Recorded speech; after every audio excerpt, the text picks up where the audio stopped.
বন্ধুরা, আমার ভিডিওটা আপনারা দেখবেন, টেনে দেখলে ভিডিওটার কিছুই বুঝতে পারবেন না। সকাল সকাল ছেলেকে নিয়ে মাদ্রাসায় বাইর হইলাম। তখন দেখি ছেলেকে আজকে শরীরটা ভালো ছিল না, টিফিনটা দিতে পারি নাই। তার জন্য আমাদের সামনে গেটের সামনে একটা রেস্টুরেন্টের খাবারগুলা খুবই ভালো, খুবই পরিষ্কার পরিচ্ছন্ন। ওইখানে গেলাম, যাইয়া ছেলেকে জিজ্ঞেস করতেছি, বাবা তুমি কি খাবে?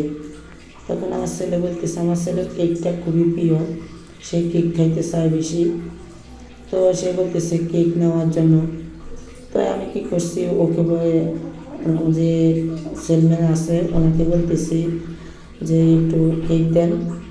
তো প্যাকেটটা নিয়ে নিলাম, 94 টাকা নিয়েছে, ফুল 6টা কেক ছিল ছেলে টিফিন খাওয়ার জন্য। তো পুরোটা কেক তো খাইতে পারবে না, ওই তো ছোটো মানুষ। তো আমি কি করছি, এখানে এসে টাকা দেওয়ার জন্য আসছি, ওনাকে টাকাটা দিতেছি। আর যতটুকু খাইতে পারে খাবে, আর বাকি যতটুকু থাকবে এটা আমি 2টা বা 1টা দিয়ে দিব, দিয়ে নিয়ে আসবো। কারণ ওকে সকালবেলা আমি ভালো করে খাওয়াই দিই।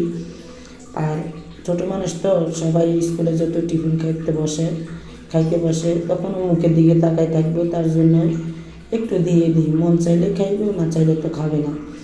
আর ওইখানে একবার ঢুকিয়ে দিলে ওর মাদ্রাসা আর যাওয়া যায় না, অভিভাবকরা আর যাওয়া যাইতে পারবে না, ছুটি হওয়া ছাড়া আনাও যাবে না।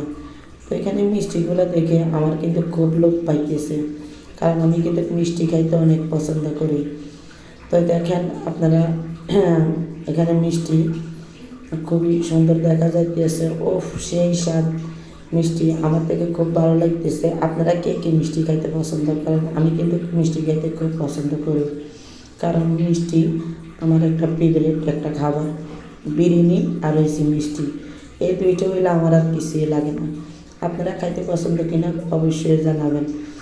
তো আমি ছেলেকে নিয়ে বাইর হয়ে যাইতেছি, আর করছে যে ও বায়না ধরছে অন্য একটা কী জানি নিছে, আমার আসলে খেয়াল নাই।